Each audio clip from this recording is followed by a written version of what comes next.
The Solitary Emperor. One penguin's journey away from the flock. Among the thousands of emperor penguins huddled together on the Antarctic ice, one individual made a choice that set it apart, a choice to leave the colony and venture into isolation. This penguin, distinguishable only by a peculiar white marking on its left flipper, gradually drifted away from the familiar warmth of the assembled birds, waddling steadily toward the distant ice shelf where no others had ventured. Day after day it remained alone, hunting in solitary waters and sleeping under the harsh Antarctic stars without the comfort of its kin surrounding it.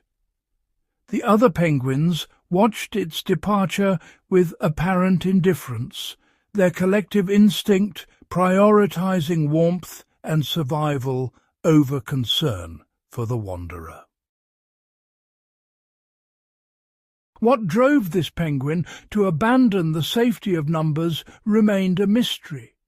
Whether injury, social rejection, or simply an inexplicable urge to explore. But the consequences were undeniable. Longer, more dangerous hunts, exposure to predators without lookouts, and the constant, pressing weight of solitude in one of Earth's most unforgiving environments. The penguin that isolated itself from the colony. In the vast, wind-swept expanses of the Antarctic ice shelf, where thousands of penguins huddled together in the chaotic symphony of their sprawling colonies, one individual made a choice that defied every instinct of its kind. It walked away. This solitary penguin, distinguished only by a small notch in its left flipper, deliberately separated itself from the community, waddling purposefully toward the isolated edges of the ice, where the roar of the colony faded into the mournful cry of the wind. For penguins, colony living isn't merely a preference. It's the very foundation of survival, an intricate web of warmth, protection, and shared resources that has allowed these remarkable birds to endure the harshest environment on Earth for millennia. The initial observations were striking. The penguin did not appear injured or diseased, nor did it seem distressed in the traditional sense. Rather, it appeared almost deliberate in its isolation, as if this separation were a conscious act of rebellion against the very nature that had shaped its existence.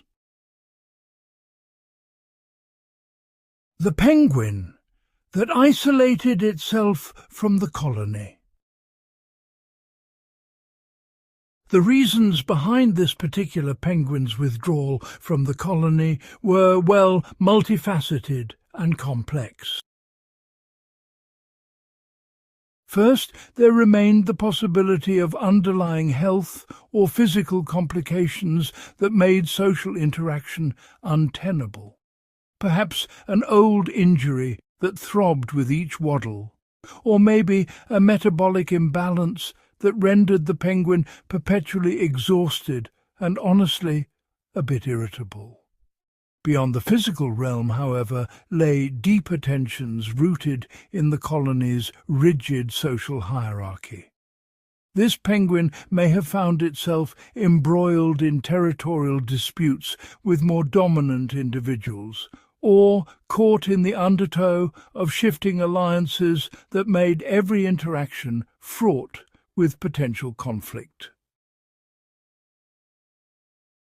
Yet, perhaps most significantly, psychological and behavioral factors seem to drive the penguin's solitary existence, a temperamental disposition that favoured silence over the cacophony of colony life, an introspective nature that found more solace in the austere beauty of isolation than in the crowded warmth of communal living. Whether born from body, social circumstance, or mind, the penguin's self-imposed exile appeared to be the unavoidable consequence of forces operating on multiple levels simultaneously. Life away from the colony proved far more demanding than the solitary penguin had anticipated. You see, the absence of collaborative hunting strategies and shared warmth made even the most basic survival tasks exponentially harder. Foraging and hunting, without the group's coordinated efforts, meant longer hours spent pursuing fish that scattered unpredictably, and the penguin's smaller individual haul left it constantly hungry, with no backup meals or shared catches to sustain it through lean days. The daily routines that had once been synchronized with thousands of others, the pre-dawn dives, the midday rest periods, the evening huddling, now fell entirely upon its own shoulders. The bird found itself exhausted by the relentless cycle of hunting, eating, and resting in isolation. As seasons shifted and the habitat transformed around it, from ice-rich waters to warmer currents and changing prey availability, the penguin had no collective knowledge to draw from, no elder birds to guide it toward new feeding grounds or safer roosting spots, leaving it vulnerable and increasingly desperate as it navigated an unforgiving environment alone. The solitary penguin's struggle.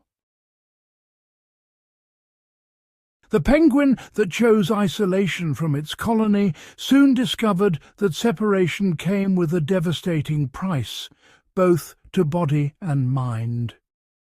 Stripped of the colony's collective warmth and the constant exchange of food among group members, the bird's physical condition deteriorated rapidly.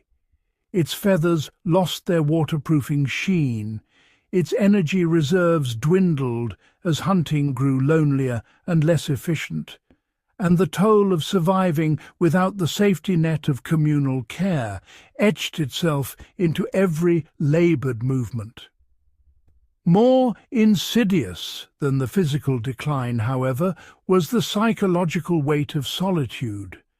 The penguin's once sharp instincts dulled in the absence of social interaction, replaced by a creeping anxiety that manifested in erratic behaviour and diminished alertness. Worst of all, this self-imposed exile rendered the vulnerable bird almost defenceless. Without the colony's vigilant eyes scanning for danger or the protective barrier of huddled bodies, it became an easy target for prowling leopard seals in the frigid waters, while land-based predators and the merciless Antarctic elements pressed their advantage against a creature now stripped of its most potent defence. The safety found only in numbers. The penguin that isolated itself from the colony.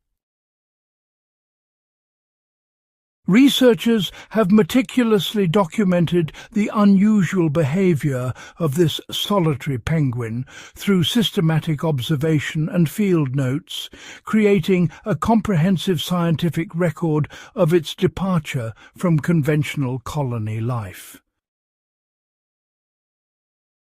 The data collected over successive seasons reveals a remarkable adaptation profile.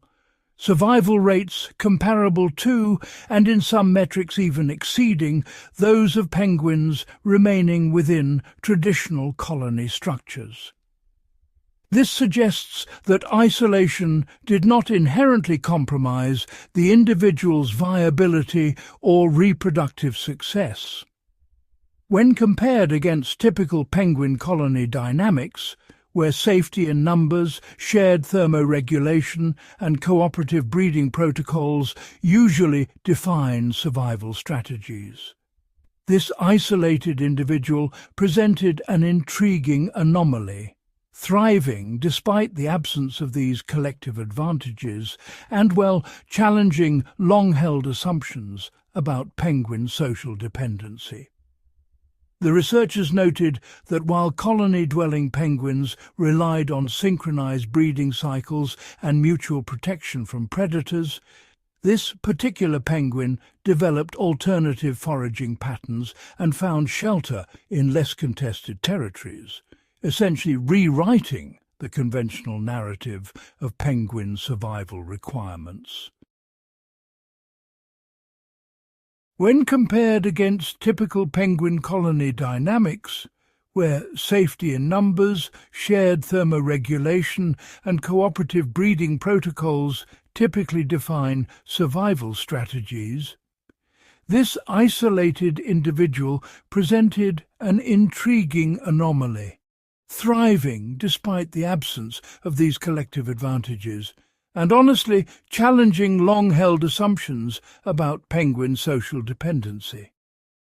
The researchers noted that while colony-dwelling penguins relied on synchronized breeding cycles and mutual protection from predators, this particular penguin developed alternative foraging patterns and found shelter in less contested territories, essentially rewriting the conventional narrative of penguin survival requirements. The solitary penguin's reluctant encounters.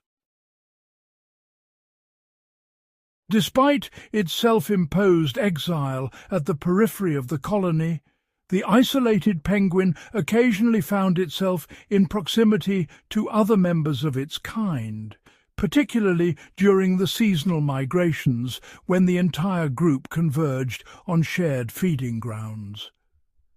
On these rare occasions, the solitary bird made hesitant attempts to rejoin the fold, approaching with tentative calls and the ritualistic displays that once would have been met with acceptance.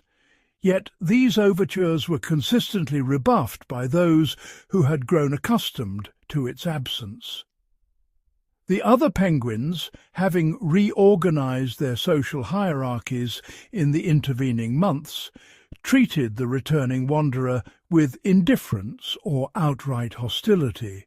Their own communication signals, sharp squawks and aggressive posturing, creating an invisible barrier that the isolated penguin seemed to understand all too well. Rather than persist in its efforts at reintegration, the solitary bird would respond to these rejections with muted chirps and withdrawn body language, its flippers drooping slightly as it backed away from the group, seemingly accepting that the distance between itself and the colony had become not merely physical, but social and emotional as well. Rather than persist in its efforts at reintegration, the solitary bird would respond to these rejections with muted chirps and withdrawn body language, its flippers drooping slightly as it backed away from the group, seemingly accepting that the distance between itself and the colony had become not merely physical, but social and emotional as well. Each encounter reinforced the painful reality that isolation, once chosen or accepted, had become its permanent state, and the language of belonging was one it could no longer fluently speak. The penguin that isolated itself from the colony. Environmental factors, play a profound role in shaping the fate of every living creature in Antarctica. The isolated penguin's survival hinged entirely on the unforgiving environmental conditions of its chosen solitude, where climate became both adversary and teacher. Huddled in a rocky outcropping far from the colony's warmth, the bird faced brutal Antarctic winds that stripped away body heat with relentless efficiency, while temperatures plummeted to levels that demanded every ounce of metabolic reserves. Seasonal shifts amplified these challenges dramatically. As winter descended, the shortened daylight hours compressed the penguin's already limited feeding window, forcing it to hunt frantically during brief windows of visibility before darkness reclaimed the ice. The geographic isolation that the penguin had deliberately chosen now revealed its true cost. Access to rich krill beds became dependent on treacherous journeys across fractured ice floes, and the abundance of fish stocks available to the colony lay frustratingly out of reach. Yet, paradoxically, the penguin's remote location offered unexpected refuge. Predators rarely ventured to such desolate terrain, and the absence of competitive pressure from thousands of hungry beaks meant that whatever resources existed in its small territory remained untapped. The seasons pressed relentlessly forward, each transition testing whether this solitary creature possessed the physiological reserves to endure what the Antarctic landscape demanded of it. The penguin that isolated itself from the colony. Lessons and implications. The solitary penguin's unprecedented withdrawal from its colony offers profound insights into the cognitive sophistication of these Antarctic creatures, revealing that penguin intelligence extends far beyond simple instinctual behaviors and encompasses the capacity for complex decision-making and individual preference. This remarkable case demonstrates that animals possess far greater agency and emotional depth than we have traditionally attributed to them, challenging our assumptions about non-human consciousness, and suggesting that individuality is not merely a human trait, but a fundamental aspect of sentient life across species. The broader implications for our understanding of animal behavior are equally significant. If a penguin can deliberately choose solitude over the safety and efficiency of collective living, then we must, reconsider how we interpret countless other animal behaviors that we have long dismissed as purely instinctive or predetermined. Furthermore, this isolated penguin serves as a cautionary tale for conservation efforts, underscoring the critical importance of preserving not just penguin populations in aggregate, but the ecological and social conditions that allow for the full spectrum of individual behavioral expression and psychological well-being that these remarkable birds require to thrive. The penguin that isolated itself from the colony.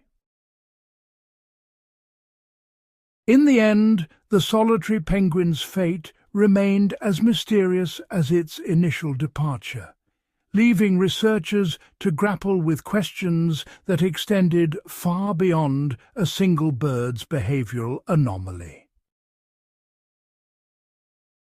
The colony itself was forever altered by the experience, developing a heightened awareness of individuality within their ranks and challenging long-held assumptions about penguin social structures that scientists had relied upon for decades. What the isolated penguin ultimately taught us was that we cannot simply assume conformity in animal behavior, that beneath the surface of instinctive huddles and synchronized movements lies a more complex reality of choice, preference, and perhaps even conscious decision-making. The creature's solitary vigil raised unsettling questions about autonomy in the animal kingdom. Was the penguin exercising genuine choice, or was it merely responding to internal drives we had yet to understand? Did animals possess agency in ways we had previously dismissed as purely anthropomorphic fantasy? These questions lingered long after the penguin itself had vanished into the Antarctic wilderness, transforming a single act of separation into a broader philosophical inquiry about the nature of freedom and individuality in species bound by evolutionary necessity to live as one.